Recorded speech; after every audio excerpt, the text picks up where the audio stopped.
involved. A lot of are either in the process of registering or thinking about registering, which is why you are here. And I think at least one person has had their application rejected. So I will go, let me start my presentation and share my screen.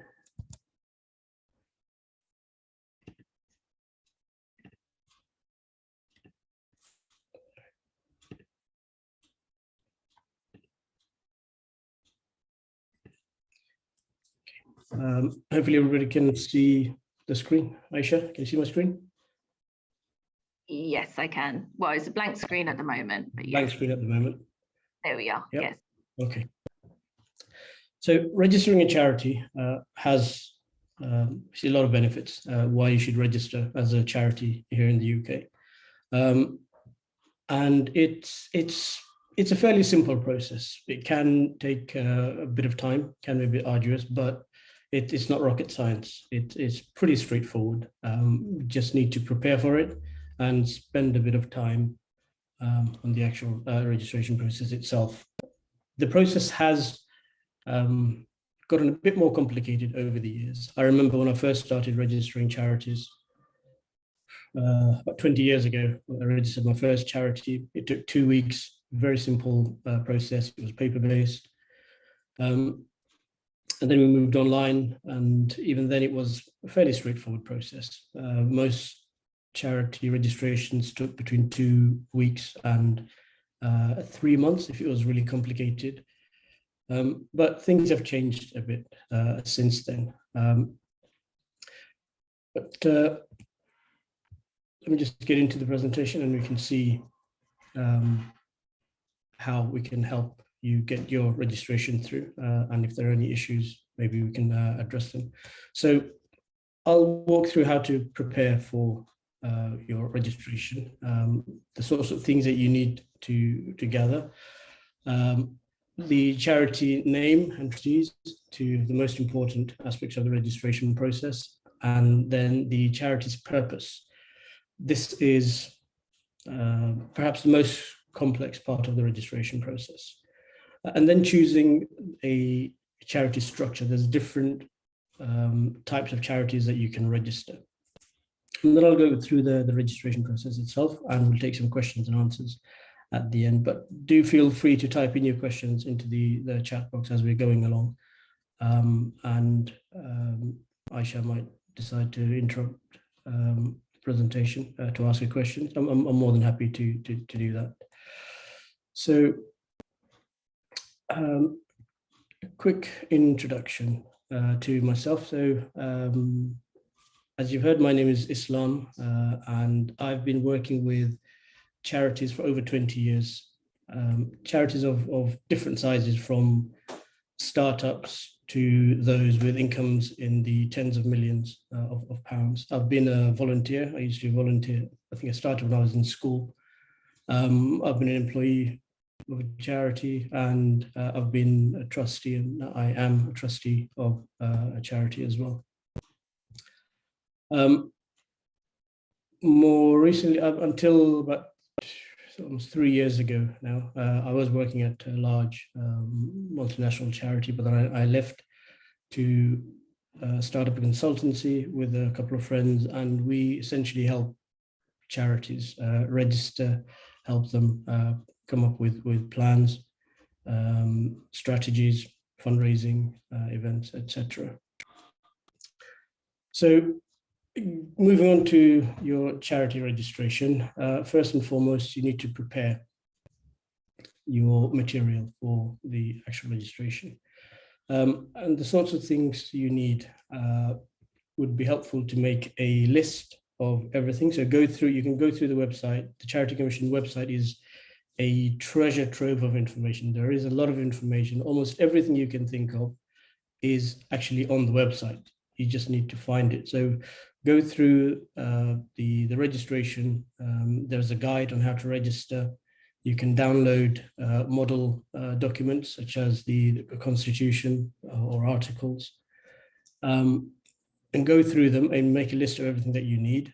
and then talk to all the stakeholders. And the stakeholders are all the people who are involved in the charity. So, or who you would like to be involved in the charity. So the potential trustees, any people who will be working with you, any volunteers who will be working with you, and get everybody's input, because you never know who might be able to give you a nugget of information that will be that you will find useful. And then you want to check the availability of the name. Now, a lot of people spend a lot of time thinking up a really good name, pass it around. I've experienced an organization spending 3 months before they registered, just thinking about a name and going back and forth, only to find that there's another charity that has the same name or a very similar name, in which case you cannot register that name. So go onto the Charity Commission's website, and if you go to the link to check a charity, just enter the name of that you're thinking of, and you can see whether there are any similar charities. And as I said, there are lots of guidance notes available, and please do read them, because they are important and they do contain some really useful information. For example, the use of must and should.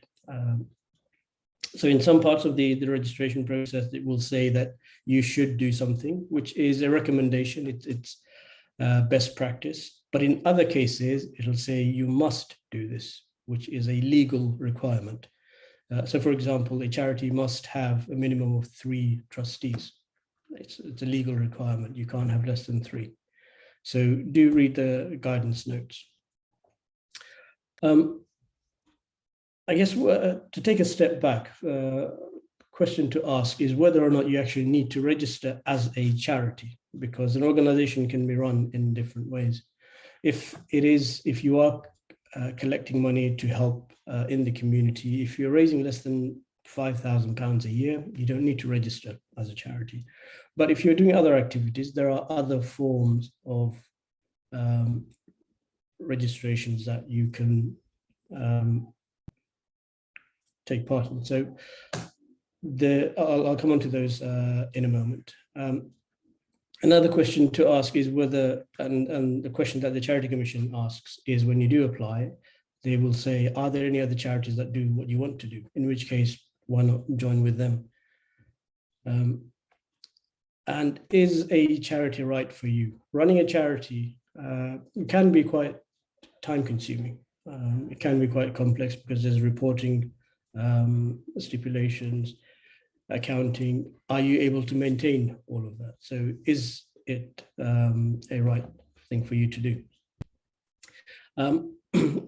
If it's not, then you might consider other options, such as a social enterprise. If you're going to be acting within the community, for example, you have a cafe near where I live that's run as a social enterprise. It's a non-profit organization. The cafe raises money for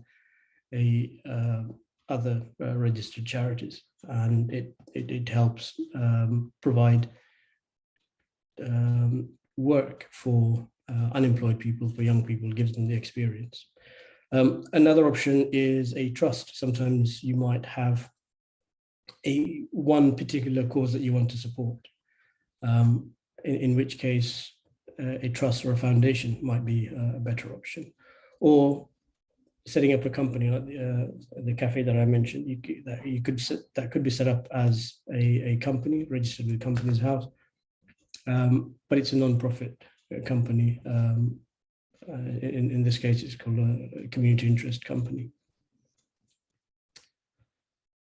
So if you have to register, you need to look at the eligibility. So if you've decided to set up a charity, you need to look at the eligibility to meet the requirements for the Charity Commission. A charity, to register a charity, you must do the following. So it must be for the public benefit. It must fall within the descriptions of purposes, the purpose of a charity, and the Charity Commission outlines these on on their website. It's quite lengthy descriptions about the different purposes of a charity. So what is a public benefit? The public benefit essentially is doing good for the public, not for a limited group. So it's got to be public in general, or a sufficient, a large enough section of the community. So for example, you could have something, there could be a charity that works with only disabled people, or only a certain type of disability, or only a certain type of ethnic, a certain ethnic group. As long as it's a large enough section of the population, that would qualify. The purpose, or the purpose is, there's a prescribed list of purposes for charities. And these are the prevention of poverty, to do with education, religion, health, or the saving of lives, working on advancing citizenship and community development, advancement of the arts, culture, heritage, and science, advancement of amateur sports, and of human rights, conflict resolution, racial harmony, equality, diversity, and environmental protection and animal welfare. And so this is just a summary. If you go to the Charity Commission's website, there's more details about each of those that you can read. So a charity is run by its trustees. So in a way that a company is run by its directors, the charity has trustees, and there's certain criteria, again, that have to be met. So as I mentioned earlier, you need to have a minimum of 3 trustees to register a charity. I was recently put in touch with a charity who had their application rejected. And when I looked at their application, a copy of their application, they'd only put down 2 trustees. And the application was rejected just on that. It's a good idea to look at having terms for trustees, fixed terms. So a year, 2 years, 5 years, and any figure, because it helps to bring in new people, new ideas, fresh blood, as they say, so that your charity doesn't stagnate. Again, I've seen charities that have had the same trustees for 20 plus years and who operate in the same way as they did 20 years ago. It's not always the best thing to do. So getting new people on board, new ideas does help. A charity trustee has to be over 18, but if you're registering a CIO, charitable incorporated organization, they can be 16. You can't have a trustee who has unspent convictions, somebody who's currently declared bankrupt, and somebody who's disqualified as a company director cannot be a trustee. And somebody who's on the sex offenders register cannot be a trustee. And finally, somebody who has been a trustee in the past and been removed by the charity or the courts, they cannot they cannot be a trustee of another charity. The charity's trustees are ultimately responsible for the governing of the organization. They are responsible for all of its activities. So it doesn't matter if you are a brand new 3-person charity, or if your charity earns hundreds of millions, it's the trustees who are ultimately responsible. So it's a major undertaking, it's a major responsibility. So those who are going to be trustees, we need to think carefully whether you want to take on this responsibility. Unless you're incorporated, and again, I will come on to this, charities trustees are excuse me, personally liable excuse me, for the activities of the trustee. So if you're not incorporated, if you're not registered as an incorporated charity, or if you're not registered as a limited company, anything that the charity does, ultimately the trustees are personally liable, not the volunteers, not the employees, the trustees. Charity name, perhaps the most important, one of the most important aspects of the charity, one that defines who you are, and the most visible part of the charity is the name. Again, the Charity Commission provides a lot of guidance in terms of choosing a name, what you can choose as a name, what you can't. It's simpler to say what you can't choose as a name. And as I said earlier, if you can't choose a name that's similar to another charity, a name that's been trademarked, you can't use offensive words within the name of the charity, and you can't use misleading words. If you're going to be working in healthcare, you can't use words that talk about technology, for example, that's unrelated. You can use abbreviations, and there is space to spell out the full name on the charity on the application form and on the Charity Commission's website. So if somebody does search in the abbreviation, they'll be able to find the charity and find out what the actual name is. And you can use working names. So for example, there's a charity called Ummah Welfare Trust. This is what everybody knows it as, but the actual name of the charity is Amanat Charity Trust. Charity's purpose. So as mentioned earlier, this is where a lot of people trip up. And this is what takes a long time. So charity's purpose is essentially what the charity has been set up to address. And it must be for the benefit of the public, as mentioned earlier. It must fall within the Charities Act and the list of purposes.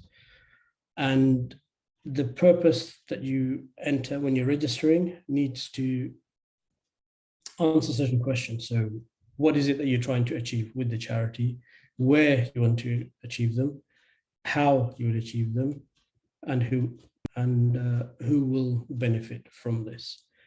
Again, these are quite straightforward, but you need to give a bit of thought on this.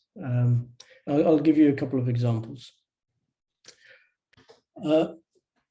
As 20 years ago, I could have registered a charity with this line as the charity's purpose: to provide food, education, and healthcare projects to poor people in Bangladesh and Myanmar.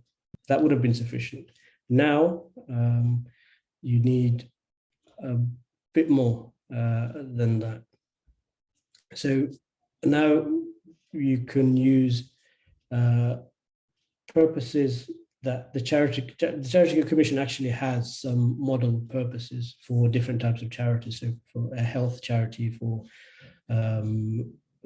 poverty relief, for education, there are some model purposes that you can adapt, modify to suit your particular charity. But the second example is hopefully more acceptable to the Commission than the first. So the second one, it tells you what it is that the charity is trying to achieve, where it's trying to achieve it, how it's trying to achieve its purpose, and who will benefit from its work. I think these slides will be made available to everybody who's on this webinar, so you can read these at your leisure, and you can always come back to us with any questions that you might have afterwards.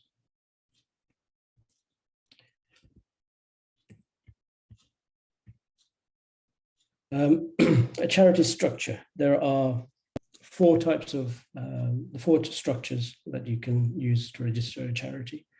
And it all depends on who and how the organization will be run. You can have an unincorporated association, small charity. You can have a trust that has been set up for a specific purpose. You can have a charitable company and a charitable incorporated organization. This last one is fairly new. It's only come about, I think, about 7-8 years ago. And it has made life a lot easier for all charities. The first two are unincorporated. So the trustees are liable for the charity and its activities. And the second two are registered. So a charitable company is obviously a company that's been registered with Companies House as a limited liability company. So the company is liable for the charity. And the last one, the CIO, is an incorporated charity. So it's the same as a limited company, but it's a charity registered with the Charity Commission. With a charitable company, you have to submit two sets of accounts and reports, one to the Charity Commission and the other to Companies House. With the CIO, you only submit accounts and reports to the Charity Commission. You're not registered with the not registered with Companies House, so there's no need to file anything with them. There are with the CIO, and CIO is by far the most popular structure chosen for registration, as you can imagine. There are two types of CIOs. There's two different models, a foundation model and an association model. The foundation model is for charities who are going to be run by trustees only, so there's no other membership. It's only the trustees who will run the organization. And the association model is for those who have a wider membership, excuse me, from whom the trustees are elected usually, and the wider membership has a say. They get to vote on important issues such as changing the name of the charity or making any changes to its constitution. The registration process. As I said, it's fairly straightforward. It's all online now, and there are a lot of guidance notes available to help with the registration. So to register, you will need to create an account on the Charity Commission's website, and you need to choose a name and governing documents. So again, you can download model constitutions from the website, Charity Commission website, and fill in the blanks. There are a lot of blanks, such as the number of trustees, their terms, etc. And use that. Charities objectives. So again, model objectives are available on the Charity Commission website. You just need to download and adapt them. You'll need the details of all trustees. So contact details, trustees, dates of birth, postal address, email address, telephone number. And there is a form that needs to be printed out and filled, or at least signed, by all the trustees. And this needs to be scanned and uploaded to the Charity Commission website at the end of the process. Islam, just Yes. a quick question is, do the charities just say as an organization, you know, family, friends have come together and now they want to register as a charity? Is it permissible for family members to be on the board? That's a good question. Technically, yes. Legally, yes, you can have family members as trustees, although the Commission does recommend that you avoid that purely because of conflict of interest. It is a lot easier if family members are not named trustees, but they usually won't object if you do have family members on the board. If that answers the question. Yeah, yeah, thank you for the clarification. Sure.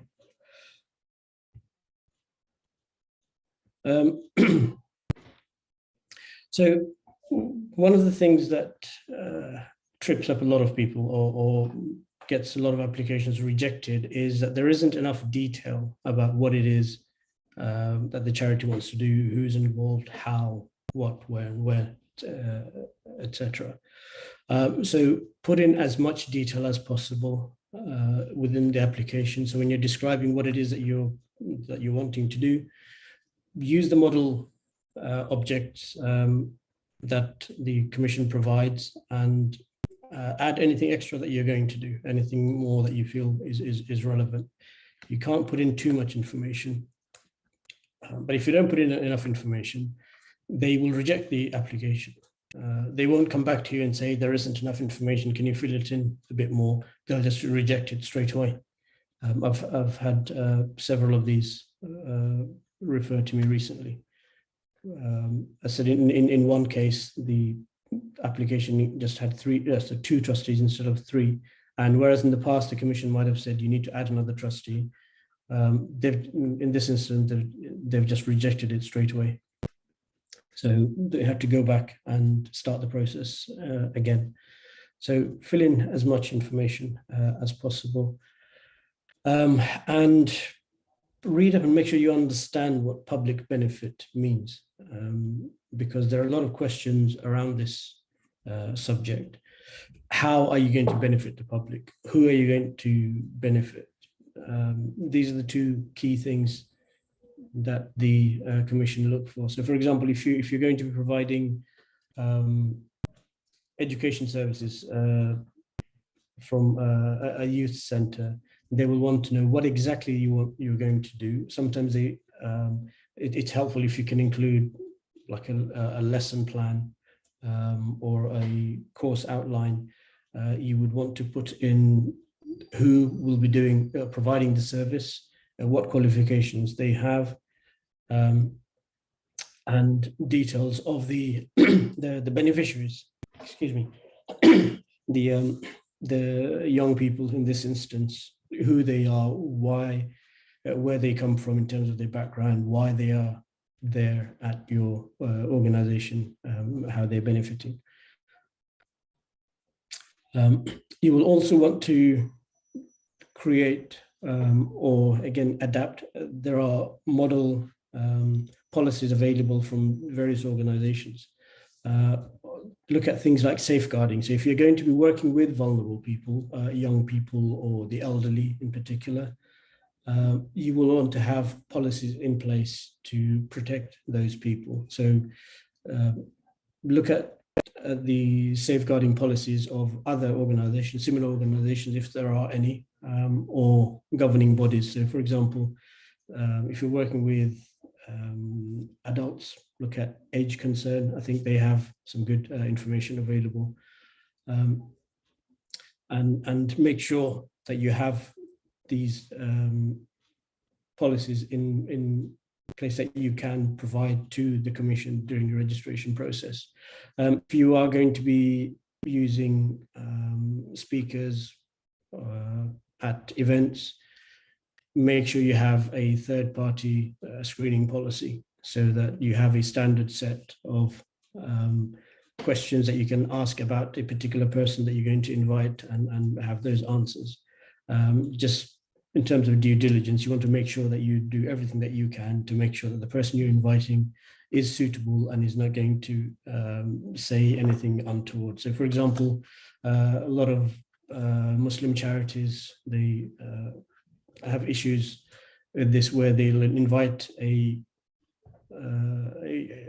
seemingly harmless person to come along and speak in a mosque or a community center, and that person might have said something in the past that is not acceptable. So we need to be careful about these things, and make sure that we don't have such people involved in the work that we're doing. So you need to have a process to vet them as well.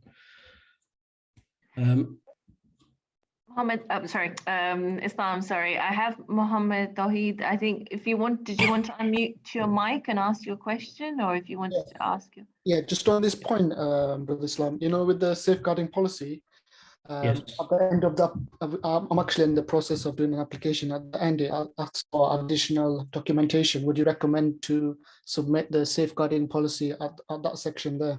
Yes, that's where you would upload not Yeah. just your safeguarding, any other policies that you might have, include them. It shows that you are actively thinking about the wider aspect of running a charity, and they're more likely to look upon your application more favorably if you can show evidence that you are thinking in a broader sense. All right.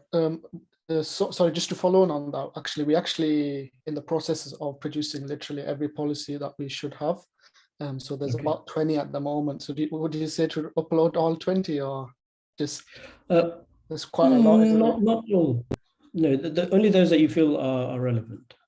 So Yeah. things like if you've got like a conflict resolution policy, a financial cash handling policy, finance policy, conflict of interest, things like that. Okay, just Okay, so questions. That was really useful, Jazakallah khair, Islam, and thank you very much. We do have some questions. I'm just going to go through them and just bear with me for a second. I really appreciate everybody's patience here.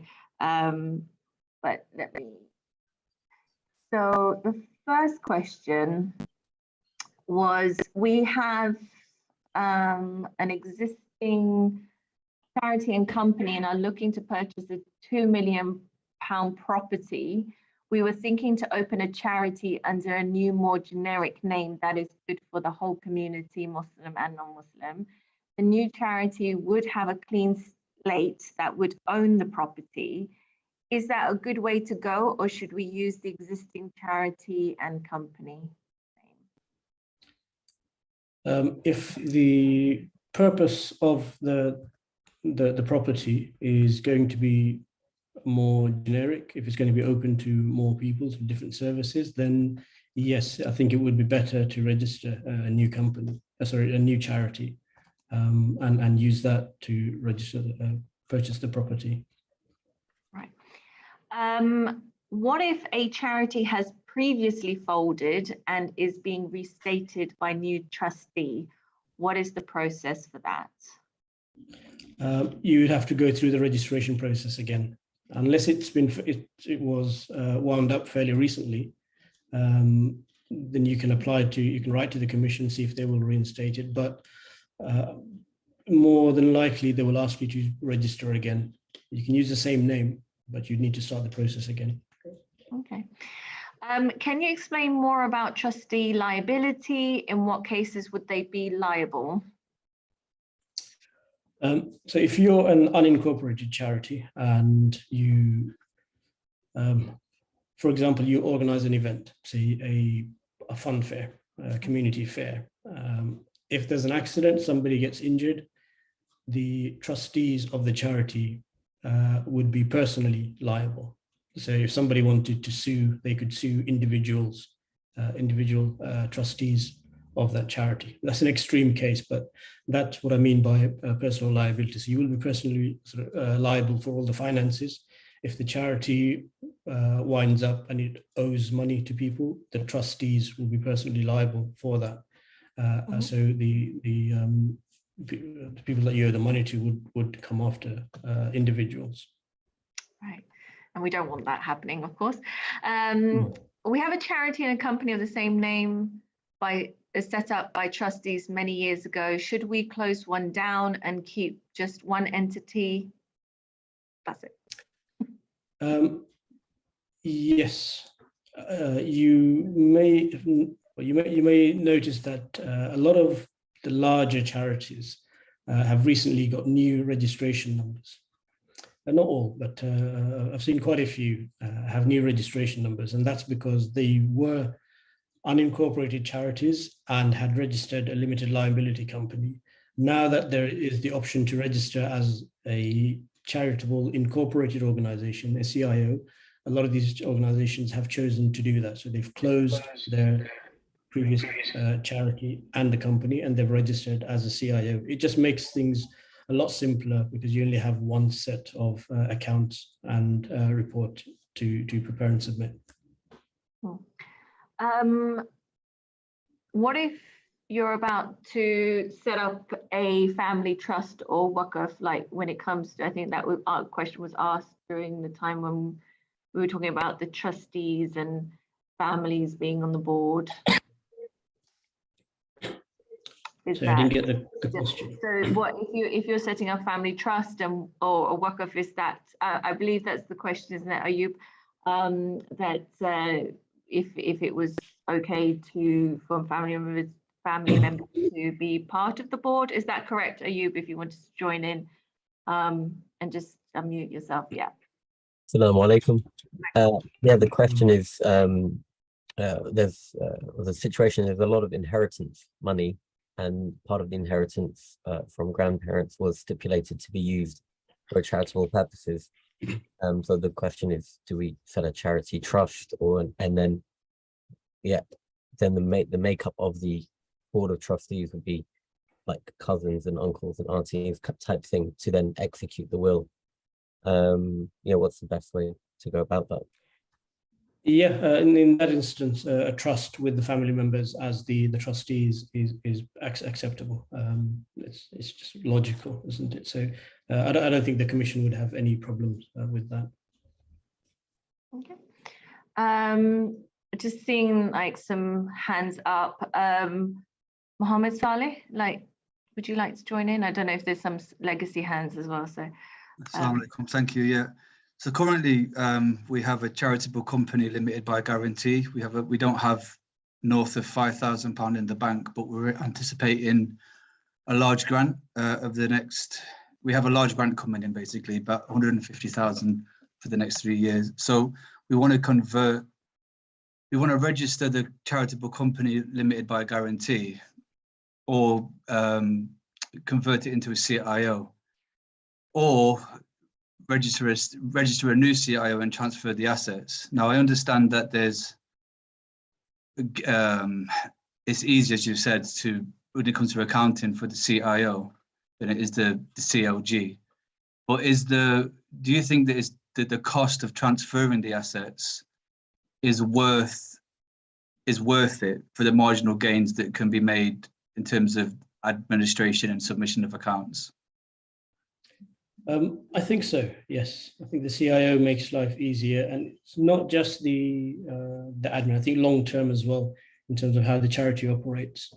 So if you have a CLG, a company limited by guarantee, you're still subject to the rules of regulations of Companies House, or of that of a company, even though it is a non-profit charity. You still have to abide by company law.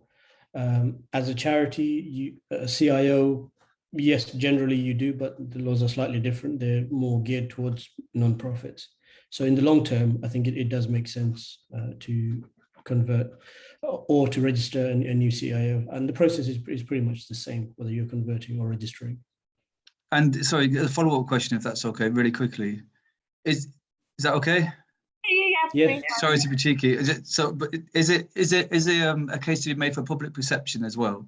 That like if people, the general public, are more familiar with CIO and the footprint on the charity commission than they would be with the record on Companies House. Yeah, absolutely. When people see a company, they immediately think for-profit company, even if it is a non-profit. So yes, in terms of public perception, it will help a great deal. Thank you. Thank you very much. Cheers. How I'm going to play this now is just going to get some questions from the chat, and if I can go to Matt and then Mohammed Tawheed in a sec. But Mohammed Tawheed, you did make a good point in terms of family on trustees isn't a good idea if you're applying for funding in the future. I think that's the only sort of big point to consider. Me working for a grant maker myself, that is something that we do look at, and we will kind of scrutinize a bit more. But as Islam said, legally it's fine, but I definitely would consider that. But Islam, if you wanted to. Can I just make one other point? Just reminded me.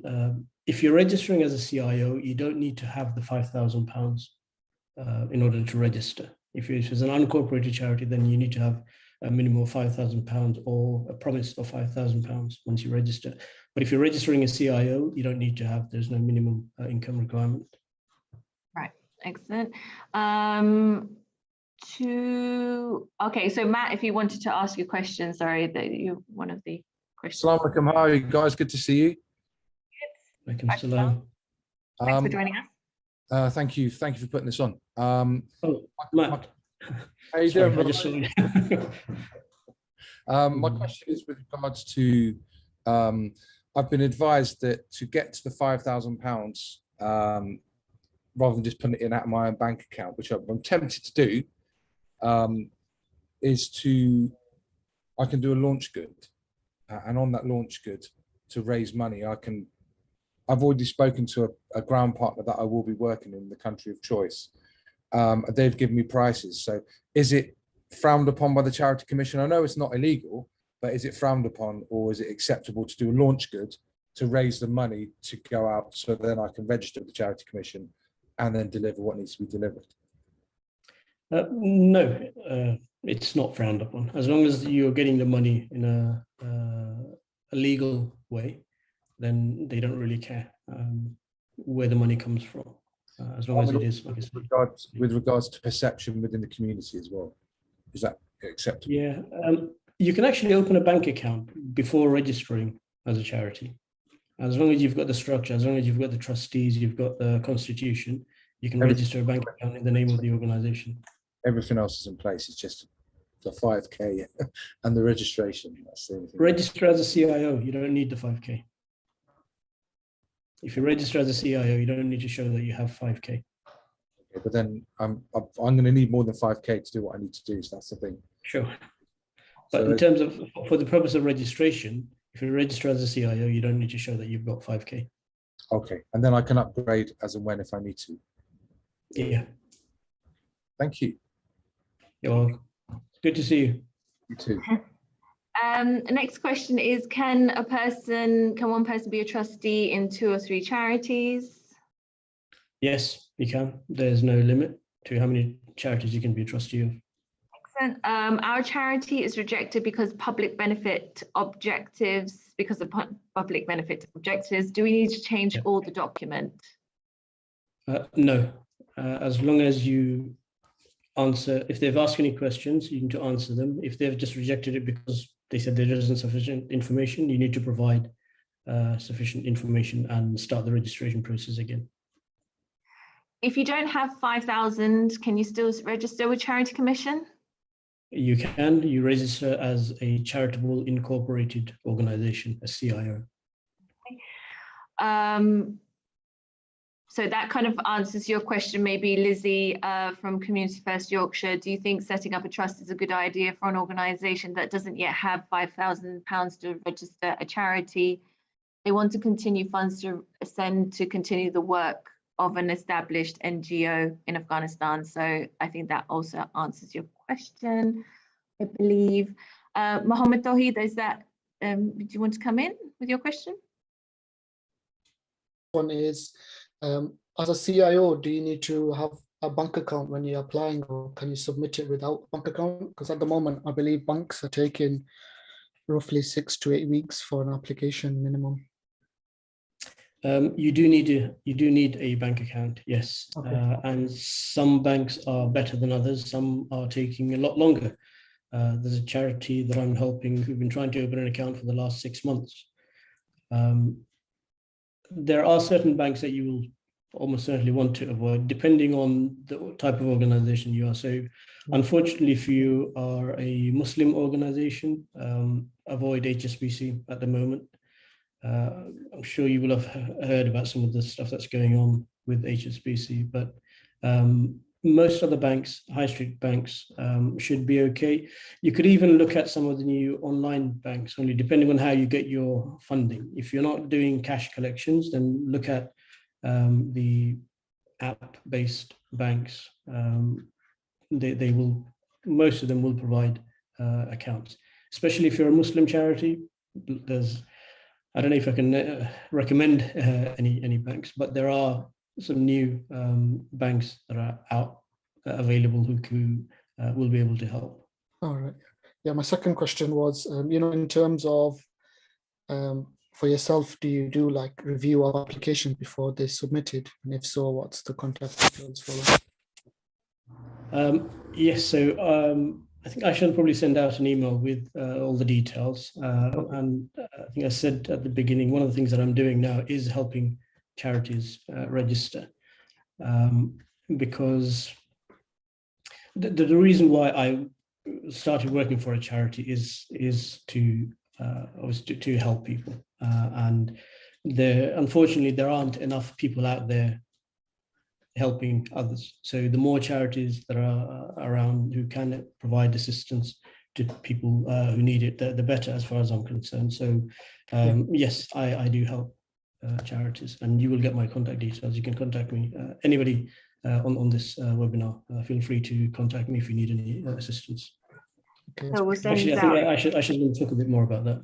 Yeah, we'll send out the slides and Islam's contact details, and also our details as well, just in case you also want further support as well in other areas, as I mentioned earlier in the presentation. And next question is, can a CIO operate outside the UK? Yes. Just Sorry, yes. yeah, you can. CIO can operate anywhere, as long as you mention it in your application that you will be operating. But if in your application you say that you will only operate in the UK, then you cannot operate outside the UK. So the trick, I guess, to a lot of the answers is to try and keep them as broad as possible, but provide enough specific information that the Commission understands exactly what it is that you want to do, how you will do it, who will benefit, but don't limit yourself to, unless you need to. So for example, if you're only going to be serving, you're going to be providing pastoral care to 16 to 20-year-olds in the London Borough of Newham, then you say that because that's all you're going to do. But if you say that, then you can't start sending money to help people in Afghanistan, for example, where they had the earthquake recently. So wherever possible, try and keep it as broad as possible. Yeah. I'm conscious that we've got 5 minutes left, but I'm going to try and get through these questions. Out of the box question, what is the real benefit of setting up a charity? Is it just for fundraising or gift aid? Why wouldn't we just set up a company so that we don't have to abide by the strict Charity Commission guidelines? It's a good question. Yeah. There's nothing to stop anybody, whether you're setting up a limited company or an individual capacity, going out and helping people, doing whatever it is that you want to do. But with a charity, you get, first and foremost, it's the public perception. So people see that you are a charity. It's a public organization. The charity is accountable to the public, essentially, because that's where your funding comes from.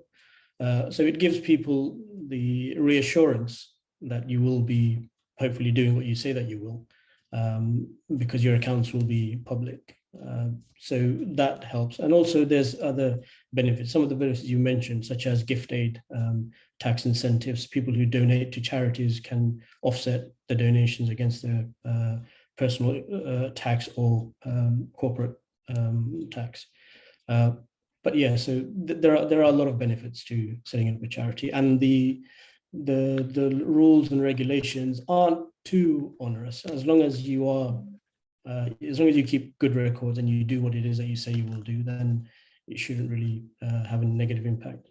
Yeah, I think the guidelines are always there to help the charity rather than sort of kind of grilling you of why you're doing X, Y, and Z. It is actually for your own benefit, the questions that Charity Commission do ask you, and it kind of keeps you accountable and has that sense of transparency. Hopefully within the team, we're all on the same page. Anyway, so moving on.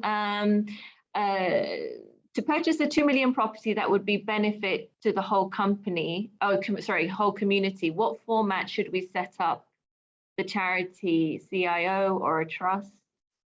CIO. That would own it, okay. Yeah. Some good comments. So do I plan on sharing the recording? Hopefully I do plan. It depends on if I can. It's just me managing this. I don't have my other team members helping with the technical side. So hopefully, inshallah, that we do share this with you. But for sure, we will be sharing the slides. And of course, if you do have any other follow-up questions, we'll send you Islam's details as well to everyone. Next question, can you still claim gift aid if you are a CIO? Yes, you can. But do bear in mind, please, you have to register separately with HMRC to claim gift aid, and all the information is available on their website. Again, it's a fairly straightforward process, but yes, you can claim gift aid. Excellent. If anybody's got any questions that they want to just ask before we finally wrap up, but otherwise, thank you so much, Islam. It was really informative. I hope everybody was feeling the same way. We will be, or I will be sending out a feedback form to everybody. If you could let us know how you felt about the event, the topic, what you'd like to hear from us. That would be much appreciated. Or if you want another session of this, let us know. And most welcome to hear from you. Thank you for joining us. Have a good day and hopefully see you next time. Enjoy the weekend that's coming up. So thank you so much to everyone. Thank you. Assalamu alaikum. Alaikum salam.